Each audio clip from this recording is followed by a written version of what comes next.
အဝလွန်နာကခန္ဓာကိုယ်မှာအဆီတွေအလွန်ကျွံစုဝေသွားတာဖြစ်ပြီးတော့ကျန်းမာရေးအတွက်စိုးကျိုးတွေဖြစ်စေနိုင်ပါတယ်။အဝလွန်နာကလူကြီးရောကလေးရောဖြစ်နိုင်ပါတယ်။အဝလွန်နာကိုဂယုမဆိုင်ဘူးဆိုရင်တခြားသောကျန်းမာရေးအခြေအနေတွေဖြစ်တဲ့တွေးပေါင်တက်တာစီးကြုံနဲ့တချို့သောကင်ဆာတွေဖြစ်တတ်ပါတယ်။ကော်ဖီကောင်းကောင်းလေးတောက်ချင်တဲ့သူတွေအတွက်ဒီ Brazilian Arabic Coffee လေးကိုညွှန်းပေးခြင်းပါတယ်။ဒီကော်ဖီလေးကဝိတ်ချခြင်းတာပဲဖြစ်ဖြစ်ဝိတ်ထိန်ခြင်းတာပဲဖြစ်ဖြစ်တောက်လို့ရပါတယ်။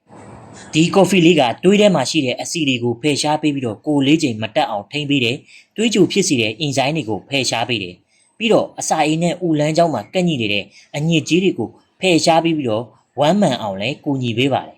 ။ဒီကော်ဖီလေးကအနံ့အရတာလည်းပြည့်စုံတယ်။တောက်လိုက်ရင်ရင်တုန်ခြင်းလည်းမရှိဘူး။တကြားလုံးဝမပါဝင်ဘူး။အင်ဆူလင်ထည့်သွင်းထားတာဖြစ်တဲ့အတွက်တကြားမပါပေမဲ့လည်းချိုတဲ့အရတာကိုရရှိစေတယ်။ပြီးတော့စီးကြိုတွေးကြိုသမားတွေလည်းတောက်လို့ရပါတယ်။သူကတွေးပေါင်ခြင်းကိုထိန်းညှိပေးပြီးတော့စီးကြိုယောဂဖြစ်နိုင်ခြင်းကိုလည်းကာကွယ်ပေးပါတယ်။ဒါအပြင်သူ့မှာကငါးကနေထုတ်ထားတဲ့ကော်လာဂျင်လည်းပါတဲ့အတွက်ရေဓာတ်ကိုဖြည့်ပြီးတဲ့အရေးကြောင်းတွေကိုလျှော့ချပြီးတော့အသားရည်ကိုတင်းရင်းကြည်လင်စေပါတယ်။ပြီးတော့သူ့မှာက fiber အမြင့်ဓာတ်လည်းပါတဲ့အတွက်ဝမ်းမှန်တဲ့အပြင်အစာစားခြင်းစိတ်ကိုလျှော့ချပေးတဲ့အတွက်ကိုယ်လေးချိန်မတက်အောင်လည်းထိန်းညှိပေးပါတယ်။ဒီကော်ဖီလေးကိုကျန်းမာရေးထိန်းသိမ်းဆောက်ရှောက်ဖို့အတွက်တောက်မယ်ဆိုရင်တော့တစ်နေ့ကိုတစ်ကြိမ်တောက်ရင်လုံလောက်ပါတယ်။မနက်ဖြစ်ဖြစ်